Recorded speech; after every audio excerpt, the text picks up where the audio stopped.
Well, one of the things I think that's happened in the religious community is you see people who are brought up in religious homes and they're taught the stories of the Bible. They're never taught any deeper philosophy or theology that attaches to that. So they have sort of a children's eyes view of what God is and how to think about God. You sort of think of God still as the old man in the sky who's controlling things. What in your opinion is the most reasonable proof of God? What have you found to be the most convincing proof of God's existence? Well, I think that those are two questions. For me, my favorite argument for the existence of God that I find the most compelling is a version of the cosmological argument, which goes like this. Whatever begins to exist has a cause. Something can't just come into being from nothing. Secondly, the universe began to exist. I think we have both good philosophical arguments and scientific evidence for the finitude of the past, from which it follows, third, therefore the universe has a cause.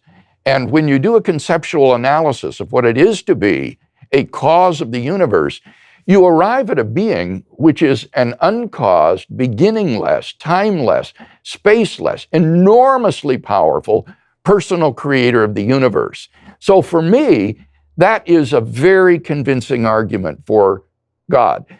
But I find that with university students, that's not the most convincing argument. You can ignore philosophical arguments for the finitude of the past or scientific evidence for the beginning of the universe.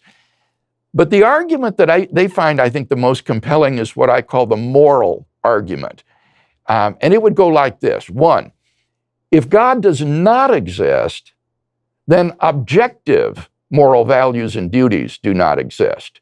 That is to say, in the absence of God, everything becomes socioculturally relative. Two, but objective moral values and duties do exist. There are some moral absolutes, some objective values and duties. Three, therefore, God exists.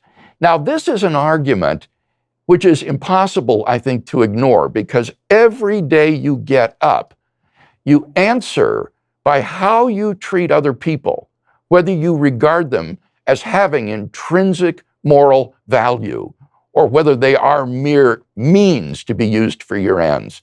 And so this argument, I find, tends to be the most convincing for people.